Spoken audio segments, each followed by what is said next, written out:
हटो अभी मीडिया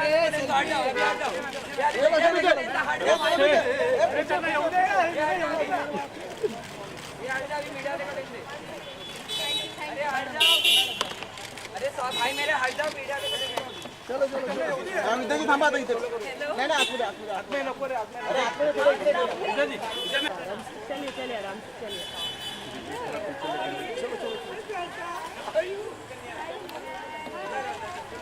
चलो अरे चलो पीछे अच्छा चल पीछे गिरेगा अरे पीछे चलो पीछे चलिए मंगेश अंदर बहुत मिलेंगे नहीं इधर अरे दादा साइड इधर मैम लेफ्ट से स्टार्ट इधर भी इधर समोन इधर मैं थोड़ा पार्टी लेफ्ट से start I am right ma'am left से स्टार्ट इधर मैडम पार्टी ना हटो ए मोबाइल इधर मैडम थोड़ा पार्टी लगाओ इधर मैम पार्टी हां इधर लेफ्ट से स्टार्ट वो कौन है व्हाइट ये व्हाइट से प्लीज सेंटर ये मैम हां विजय थोड़ा पीछे इधर ही सिंगल पीछे हां इधर centre ma'am left ma'am centre ma'am यहां पे विजय मैम लुक हियर सेंटर अंदर चलो से आधा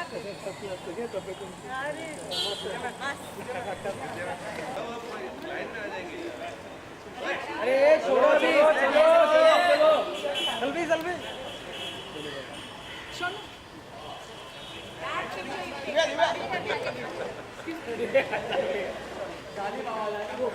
आज मूल्य तो अब ले लो बोला ना वो तो रखना ही है आज मुझे लेट हो जाएगा आज मैं हूँ बांधना कर रहा हूँ आज मुझे लेट हो जाएगा आज मुझे ज़्यादा लेट हो जाएगा अंकित क्या बोला तू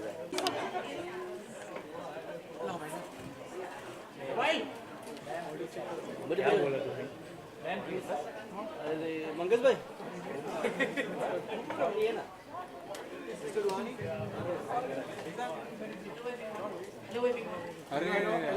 अरे बैठो ना आप लोग अंकित अरे जो गाना गा रही बाबा तू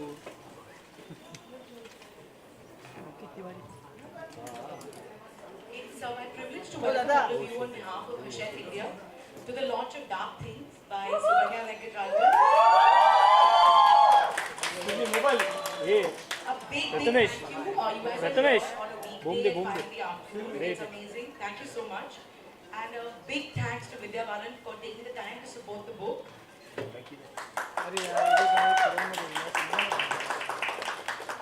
We also want to thank IUMs for being such gracious hosts. Sukanya and Vidya don't really apart from being one of the most actresses, she's a huge bookworm and she reads anything. So I'm looking forward to her thoughts on that.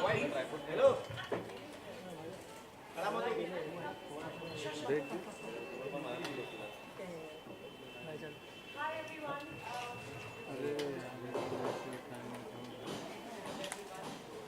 Audio ये तो ना अरे excuse me Hi, the best thing about today's book launch, hi, is that it's so close to home. Hi. No, and I've never been to Tidal Waves before, so I'm happy to have come here for such a special occasion because Sukanya and I go back a long, long way. Congratulations. Yeah, I did my first ever Filmfare interview with Sukanya. My first interview for Filmfare. So we share a first. And I think, you know, what I always enjoyed about my interviews with Sukanya is that she made the introduction so fantastic. It's like a book. I always read it and I said, really, did I look like this or did I talk like this? But she always made me feel like a goddess in all of those introductions. So I don't know if I've ever said it to you before, but thank you. She's exaggerating. She always made great copy. And and we always had great fun in the interviews. She's just being nice. Okay, you know, I've been reading the book Dark Things. I'm extremely fascinated. I've read about 200 pages out of 343. Am I right on that? And it was unputdownable.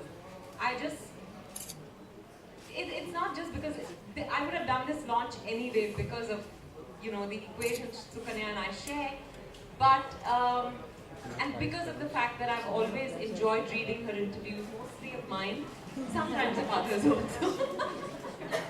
You know, the subject makes a huge difference. But so I would have done this anyway, but I loved reading the book. So I'm happy I've enjoyed reading the book. I'm enjoying reading it. At some point I felt like, down. At some point I felt like, do I really have to go to the launch today? Can't I just finish the book? I want to know what happens next.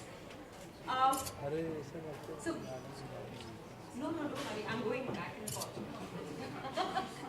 Are you sure? I'm really okay. Yeah. I'm a steady character otherwise.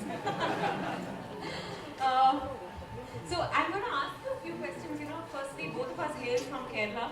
So the first thought that crossed my mind when I read, is there anyone here who's read the book? Yeah? Yes. Quite a few. Okay, so you guys know that it's about a Yakshi. And where we come from in Kerala, even though I was born and brought up here, we've heard of, you know, Yakshi stories, people getting possessed by Yakshi. So I really wanted to know if that was the inspiration behind you writing a Yakshi story, or why did you decide to write a Yakshi story? So I've always been obsessed with Yakshis, and in the school I studied, there was this frangipani tree. Frangipani is champa tree, and the Aya used to tell us, don't go near that because it's possessed by Yakshi, and if you go near it, she's going to eat you up. And it was, and champas are beautiful flowers, and I've always loved them. And then my grandfather and my grandmother would tell me stories about Yakshis. And there's a great Malayalam folklore epic called the Aitihya Mala, which has a lot of Yakshi stories.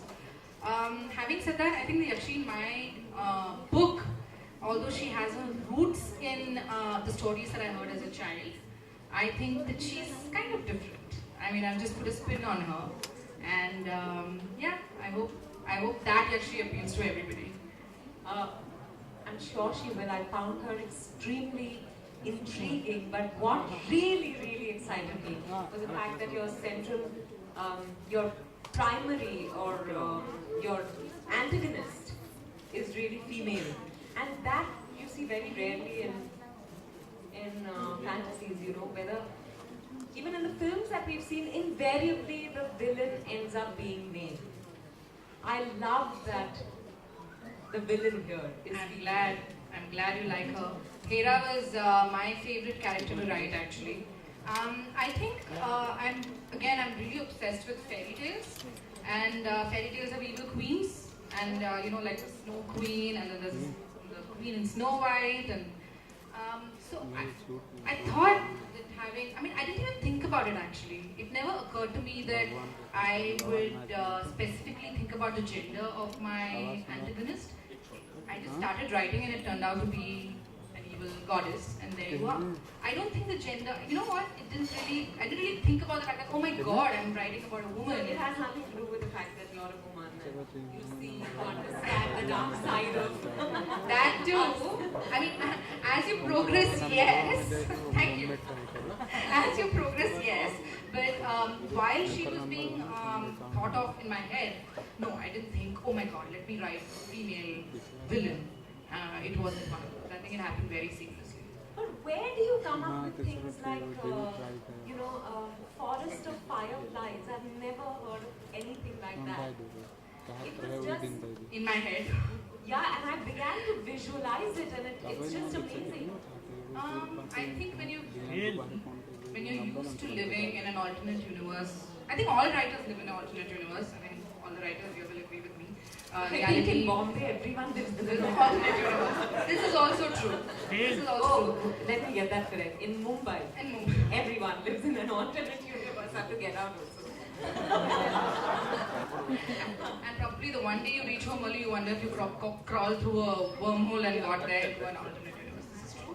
I think writers constantly inhabit alternate universes, and alternate universes you have things like Forest of Fireflies and Atala and Akasha, and you have all these things, and it's not unusual. But you're obviously very, very influenced by mythology. Because I can see that not just Indian mythology, but also there are influences from Greek. Am I right when I say that? Yeah, world mythology. I've never sounded this serious. Now you know I've read the book. Yes, now I do. Now I do. World mythology, I think. My antagonist's name is Hera, which is a very Greek goddess name. And there are creatures drawn all through the book which come from all kinds of mythology. And I actually, just like we say in cinema that let's not say regional and national and Tamil and Malayalam and Hindi and Bhojpuri or whatever. I believe that mythology is universal. So again, I didn't actually think that I was taking from a particular mythology, like Indian or Greek. I just took from mythology. I was just inspired by the particular mythology. You're a writer. Why are you glamorously dressed? I thought about it. I thought I should come like a really, unemployed author so that all of you would actually buy the book. But I have friends who are stylists. I don't know if they are here yet. They would beat me up. So I didn't want to take that chance. No, I'm just kidding. With absolutely no disrespect meant to writers. I'm just having fun. Your book has also very interesting names that one hasn't really come across before. Like, I don't know how to pronounce this, but is it Dwy or Dwy? If you like the D, then Dwy. If you want to be a little American, then Dwy. Otherwise, Dwy is fine. Yeah, Dwy has anything to do with Vija or with... Well, there is a line in the book where Ardra asks Dwy, is his name Indian? And he says yes. And he says it's short for something. And we never really learn in the book what it's short for. I don't think I'm going to read it though. Let's see if anybody can come up with it after they've read the book, if they can figure out which name it's short for. So, when are we doing that second session? Whenever you're free. Priyanka Come here dates. directly after reading the book. Where's Priyanka and Aditi? Dates. Okay, we've talked about the names. There's something else I was itching to ask you, and suddenly I've drawn a blank. That's fine. I wanted to.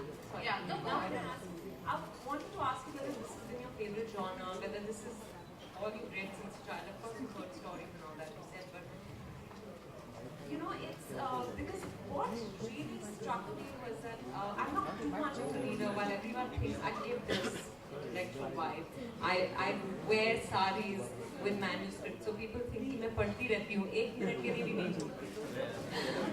But that's not true.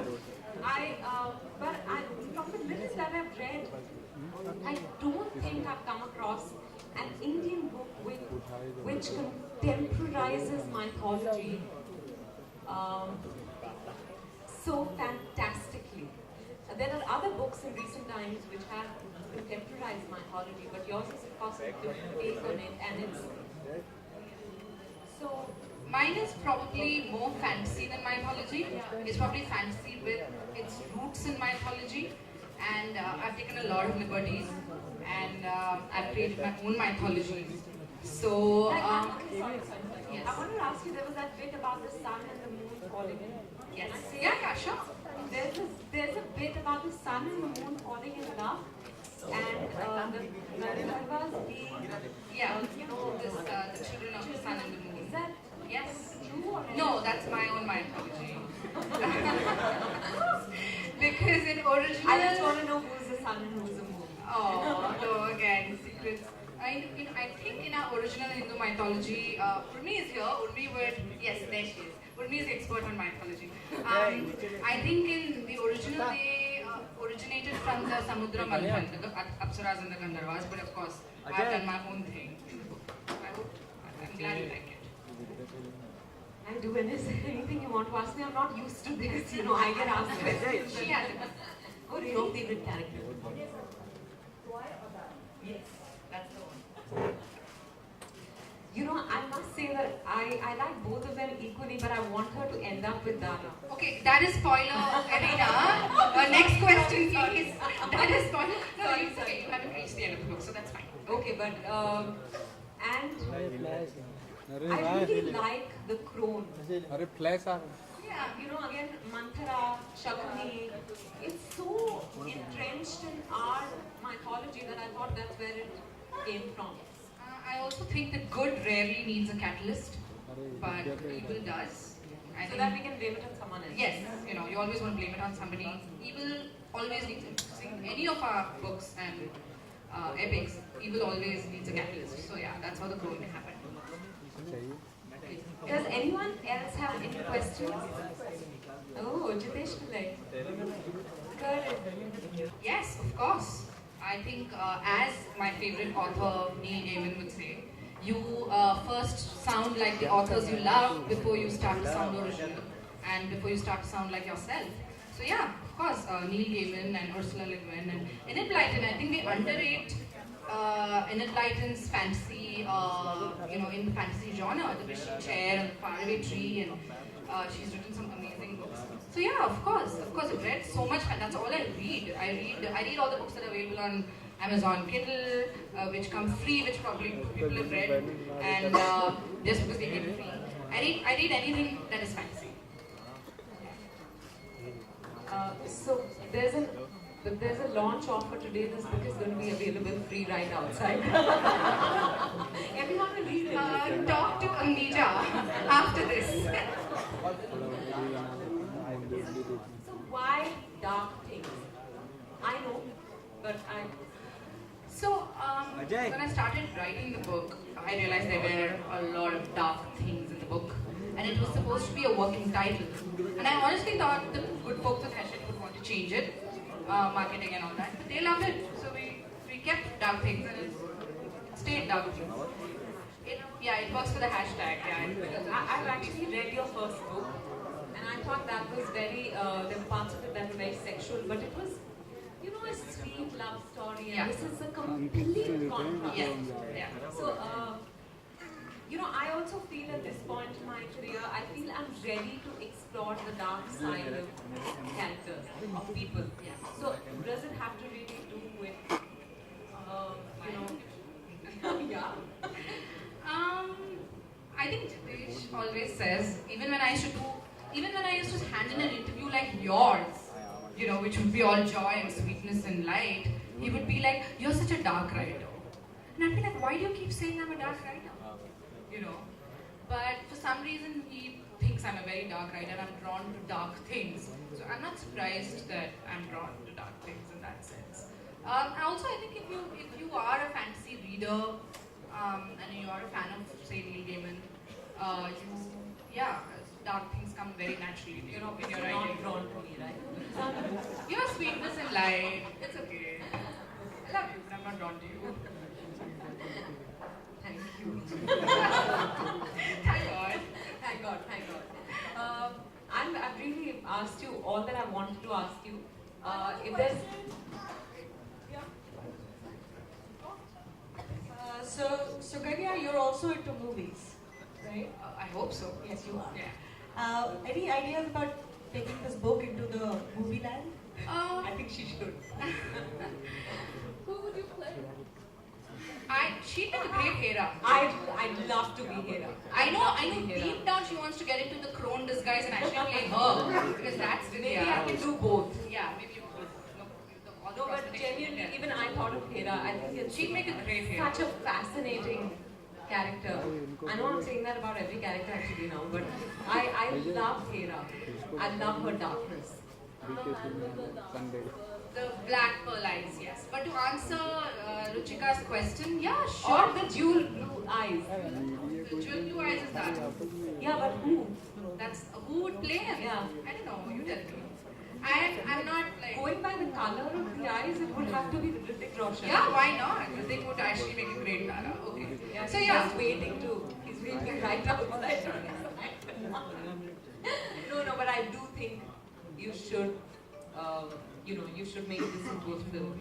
Yeah, so now she said it, maybe it'll happen, who knows? Because every writer, I mean, we do have a visual idea of what their book will look like. Who knows? मुंह में घी शक्कर. I have a Release a question. book? Yes. Yes, go for it, go for it. Well, it's a part request, part question. Can you guys read out the sun, moon, and stars thing sounded fabulous. Can you read from that, if possible? And I have a question for Sukanya as well. Writers are very possessive about the things they write. How did it feel to? Because you've held editorial positions. So how did it feel to be asked to trim things down and change this and change that? I think if you really mean to get your book published and not just write things in a secret blog, you have to allow rewrites. Rewrites are what make your book. Edits are what make your book. Your first draft is, I don't know, did Hemingway say it? I'm not sure. Your first draft is shit, okay? It's just your brain vomit, to be honest. And everything else, please listen to your editor if anybody else is going to publish a book here. Listen to your editor. They mean well for your book. They love your book as much as you do. Rewrites are really important. Edits are really important. And now I will stop talking because she is going to read.